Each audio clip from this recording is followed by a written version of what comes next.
Good evening, Mary Beth. It's so nice to finally meet you. I know that we've talked on the phone several times about setting up this therapy session, and I'm glad you're finally here. How are you? Me too. It's very nice to meet you. I'm okay. Um, yeah, today's been an okay day. Okay.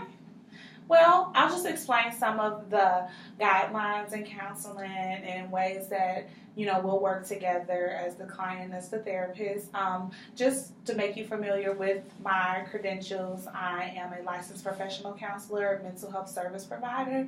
So I have the techniques and credentials to be able to diagnose, treat, and of course, assist you along through this journey of, what's going on. So, you want to tell me a few things about what's brought you here today and, just let me know what's going on? Sure. Yeah. I wasn't exactly sure that I wanted to come because I just was just kind of nervous. I had kind of been talking to my family, and they kind of had encouraged me to go ahead and get some extra help. It's just been a lot going on here recently. I am in school. I'm getting my undergraduate in psychology, and my boyfriend this is my first semester. I'm 18. And my boyfriend and I just broke up right at the beginning of this semester. He was my high school boyfriend. I really thought I was going to marry this person. And then we just he actually cheated on me. And so I just, yeah, and then my grandfather died last year too at the same time, and my grandmother's been really sick, kind of in denial of my grandfather dying. I have a lot of anxiety. Right at the end of my senior year, I had my first panic attack, and I wasn't sure what was going on. And just the adjustment of getting into college and feeling like I don't really have many friends anymore. The whole summer leading up to this semester, I just isolated myself and didn't really talk to any of my normal friends, and I felt like I kind of pushed them away, almost like in fear of rejection. Yeah, it's just been kind of one thing after another. And here recently, I just have been sleeping a lot and feel like I don't really want to get out of bed. And I get really nervous too. I'm having a hard time like making decisions about anything, like even the smallest thing, which is frustrating. And I feel like my head's always kind of in a cloud. Yeah, just all those sort of multiple things going on. I hear that, but in a sense of a lot of the stressors that are on top of one another, it sounds like that you have a good support system from your family. They're aware of you having a lot of difficulties and being aware that it was important to maybe seek out some assistance and seek out some help. Yeah, I'm really close with my parents and my siblings, so they kind of noticed the change in me, and they're the ones who really encouraged me to come. So yeah, I'm just not sure what this whole process is about and what I'm supposed to expect and how I'm supposed to feel. And Well, that's definitely something I can explain to you as far as the process. Of course, the only way that this process can be beneficial to you is that you be completely honest with me and I will be honest with you.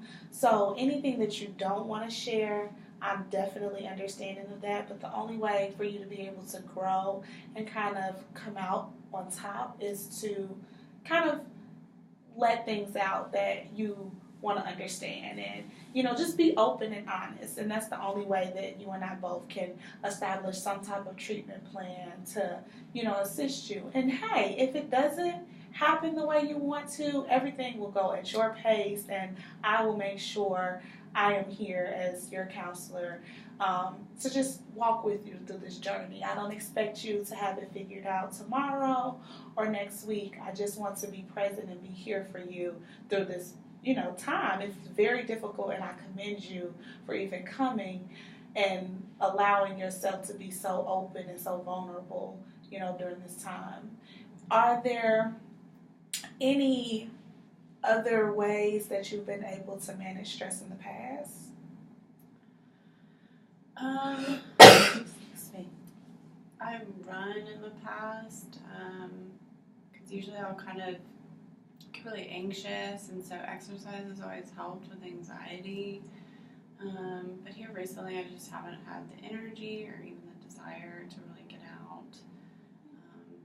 And especially even going to the gym, just being in public in general is just kind of difficult right now, because I just feel like everyone's kind of looking at me, and I'm worried about what everyone's thinking about me, and it's just so very anxiety provoking to even have the thought of going to the gym.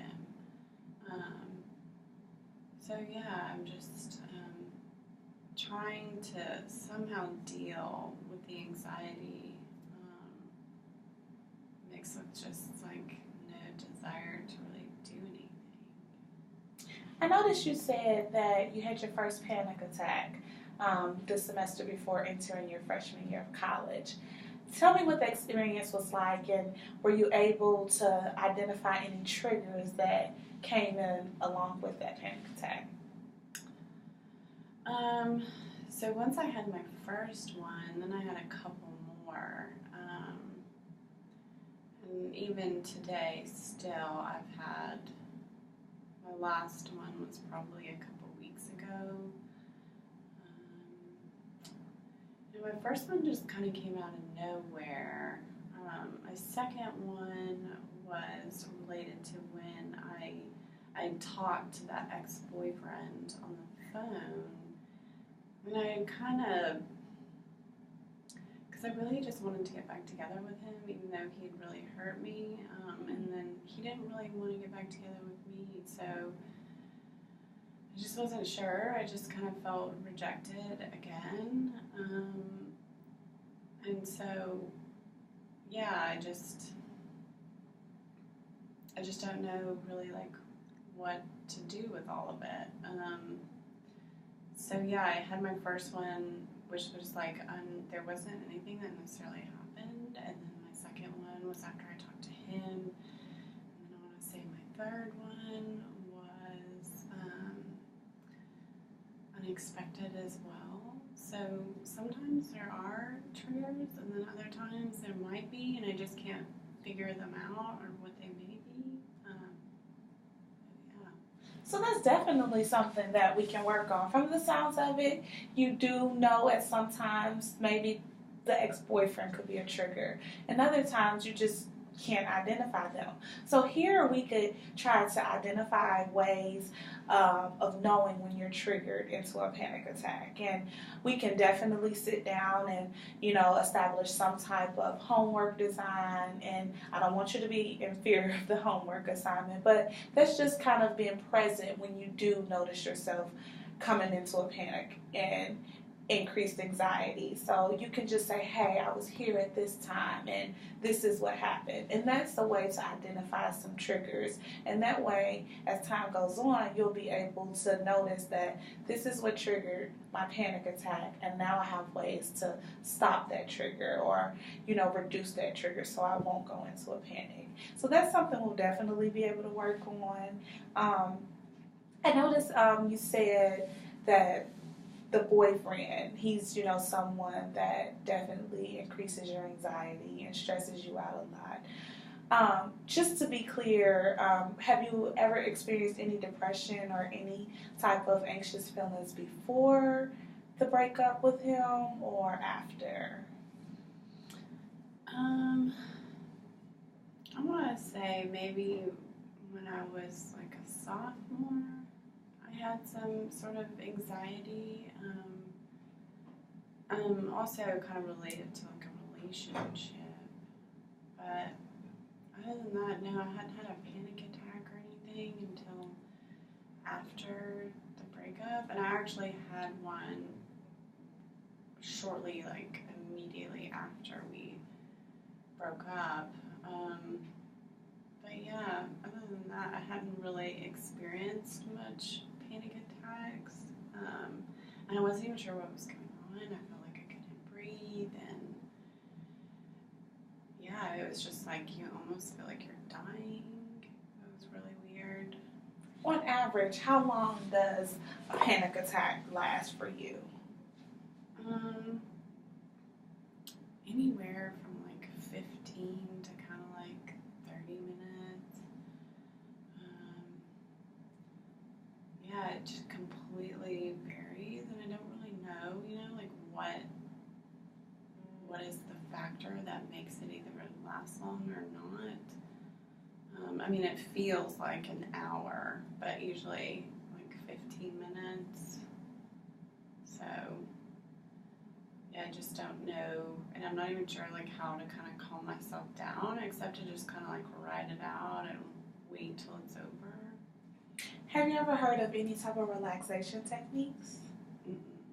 Different relaxation techniques that help you throughout a panic attack. You can, take deep breaths inside and out. Inhale, exhale, and count to 10. And sometimes what may even help is kind of counting backwards from 100 and see how far you can get. And that's just trying to take your mind off of what's going on, to ease and relax you, and get yourself into a definitely calming environment.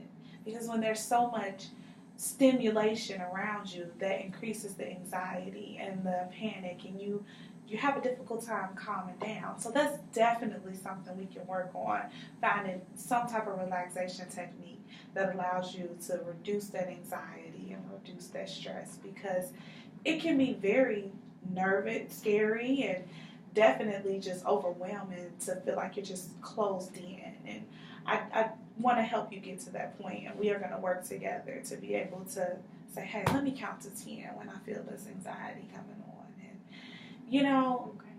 we'll definitely work that out together. So, are there any other questions that you have for me? I know this was a lot to definitely talk about in the first session, but, certain things we can't talk about over the phone and for confidentiality reasons. And here in these four walls, nothing leaves here from my mouth or yours. And I just expect that you understand the confidentiality in counseling. And as my profession, it is my duty to report anything if I suspect any abuse, or you report any abuse to me, whether you're abused or a child is being abused. And those are just some of the rules, just to make sure you're protected at any level. So, are there any other questions? No. Well, Today. Thank you so much for coming in, and I look forward to seeing you again. If you have any questions after the session, please do not hesitate to give me a call, and we can just work something out. If we need to meet before your next session, we'll take care of that. Okay, great. Thank you so much. Thank you.